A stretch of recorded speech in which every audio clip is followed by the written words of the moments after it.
Hey people, I know, a couple of videos missing, but hey, let's have another quick talk event. QTE. Now, this is about the whole Dragon's Crown thing that's coming up. I'm still buying the game, but there's been reviews, there's been talk, lots of talk at the office, lots to talk on the internet, yada yada yada.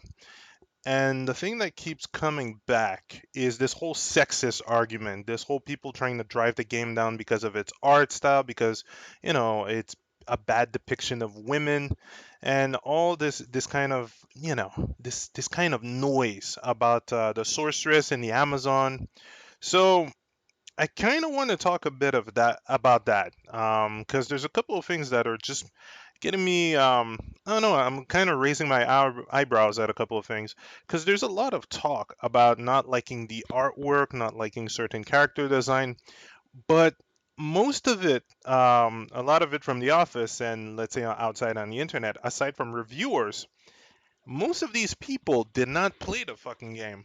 Most of these people didn't actually play the previous Vanillaware title, and I'm not even sure if most of those people like beat 'em up games or actually know what they're in for. They're basically gonna be tossing the game aside because of art style and saying, "Oh wow, it's sexist," blah blah blah. I'm not gonna pick it up, and that's tells me a couple of things about people, about mentality and all that. And it's kind of interesting to see because it kind of reminds me of the people that were tossing Smash Brother aside because they're like, it's too kiddie. I don't like Mario because it looks too kiddie. I don't like Bayonetta because there's a lot of angels and I don't want biblical react, or it offends my biblical beliefs. I don't like that style. I don't like No More Heroes because the cell shading style doesn't appeal to me, but I won't play the game.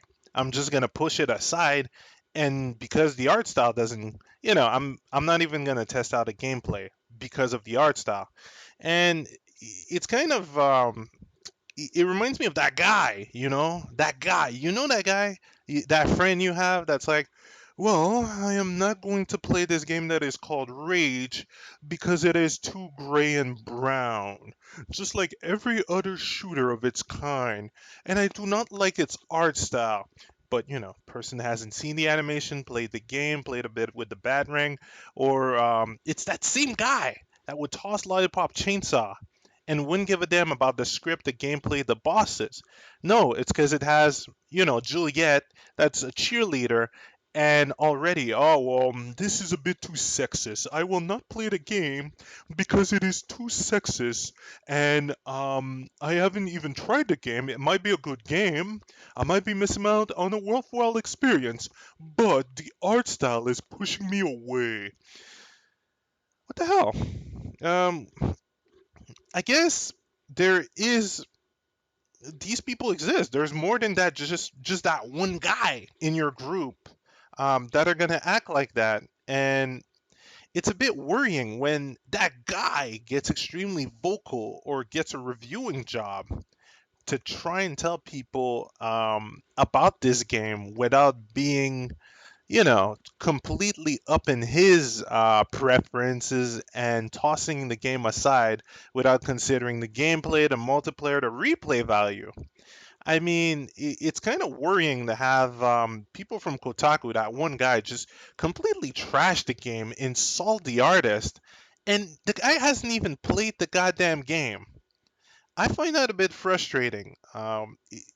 It's it's annoying because yeah, there are games, and ironically the same goes for Steam. There are games that have completely bad art style, really simplistic, um poorly drawn stuff, or hell, stuff that aren't into your favorite art style. Let's say anime. If you don't like anime, well, there are games with anime graphic, and you're missing out on possibly good experience because these games might have great gameplay, they might have good story, they might have great co-op experience, but because of an art style and because of not breaching that barrier, which is the first look, and jumping into gameplay, a lot of people are going to miss that experience. And having these people come up with reviews and jumping and hammering that point on without, emphasizing on how good the gameplay is, how good the replay value there are,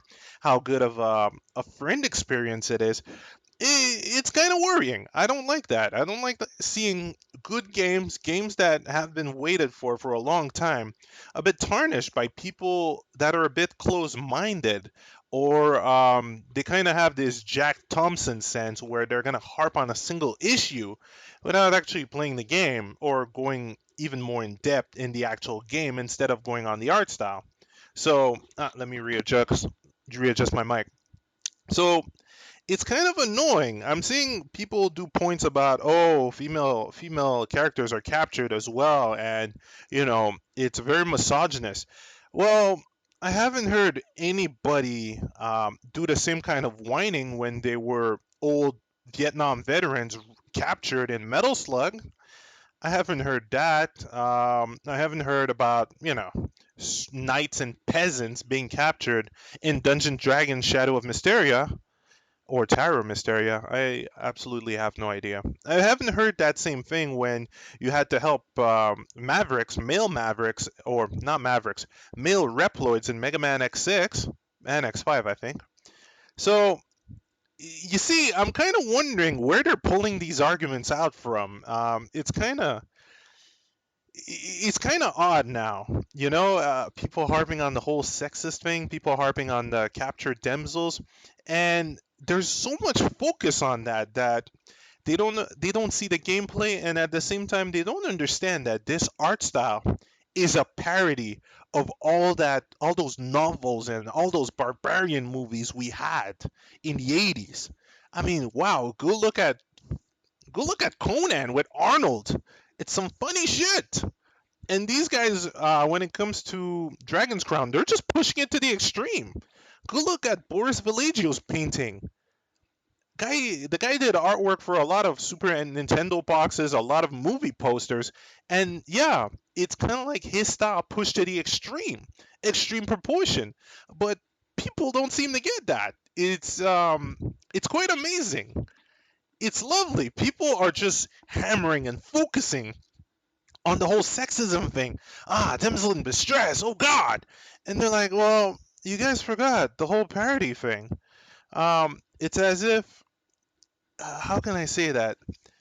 It's as if people didn't get the point of Blood Dragon and concentrated on the point that, oh shit, it's a very violent shooter. We need to get that out. Oh wow, you can stab people and collect their hearts. Yeah, it's to me, I see this whole debacle a bit like that. So I don't know. And then they try to wrap it up or saying, oh well, you're using those damsels as some kind of poor story purposes. So every game needs to be a fucking movie. Not every game needs to be a fucking Uncharted 3 movie or a Call of Duty single player movie. Can I have fun with my beat 'em up, with my inside jokes, and with my friends? Can't we have games like that anymore? So nowadays, Final Fight 2 would be too misogynistic because look at Maggie, she's barely clothed. Dear God! I mean, wow, it's kind of interesting. People just can't seem to take what they get and run with it in a sense. They always want to have this grand movie experience with intricate plot, but if it has shit gameplay, shit boss, and shit replayability, oh, that's fine as long as his has this huge movie plot and possibly a fuck ton of quick time events, because has to be like a movie, right? um I don't know. I don't see it. I don't see that argument.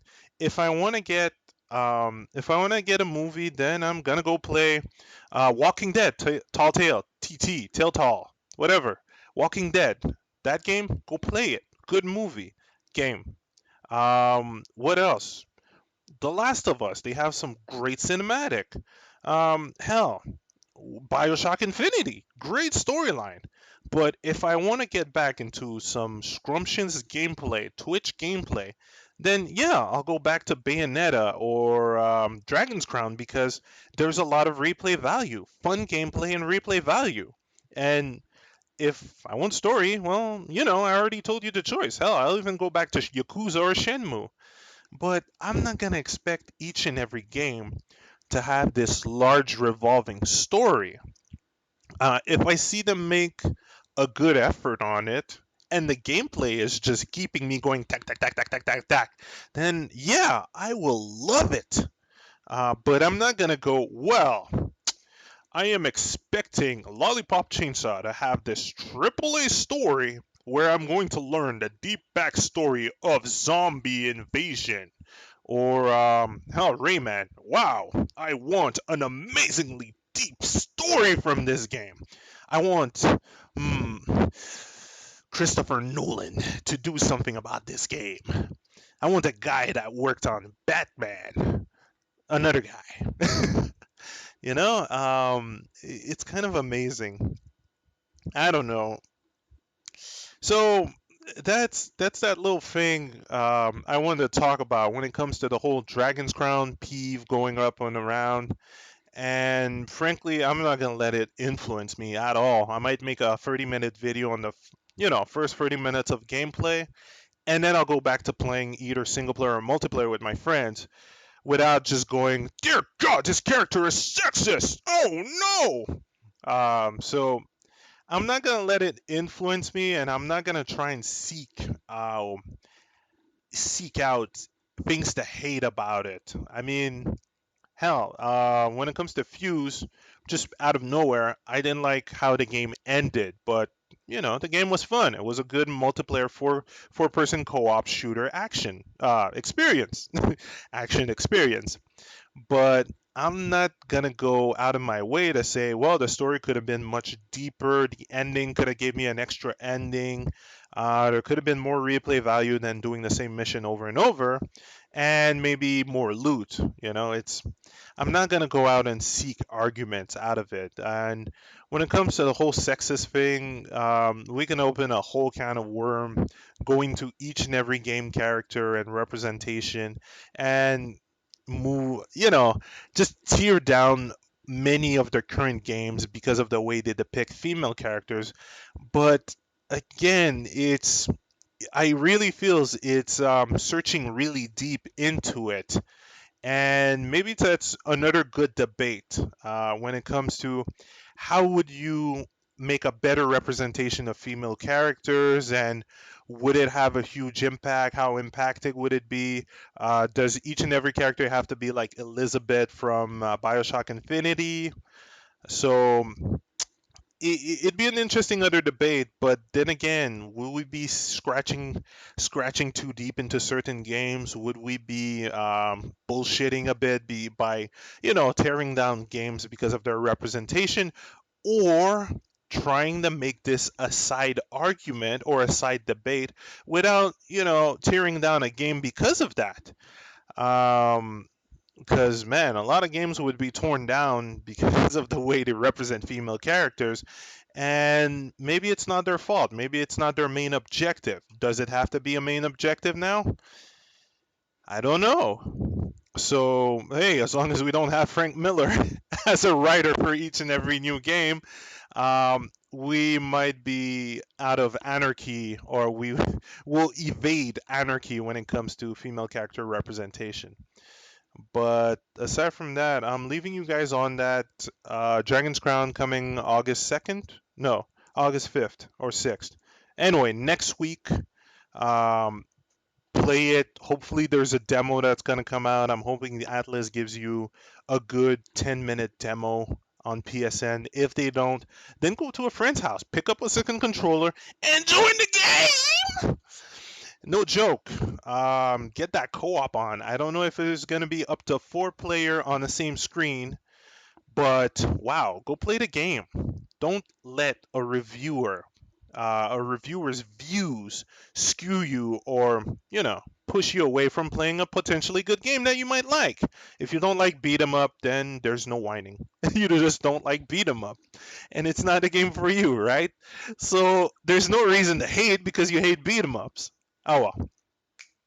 All right. I'm pretty much done with this. It'd be a good debate. I don't know. Ideas for other debate. Another debate would be exclusivity or console exclusivity, and what's the point nowadays. So maybe some more QTEs ahead. But yeah, I'm gonna continue doing. Well, I can't really tell you much about this, but it's coming up soon, possibly next week.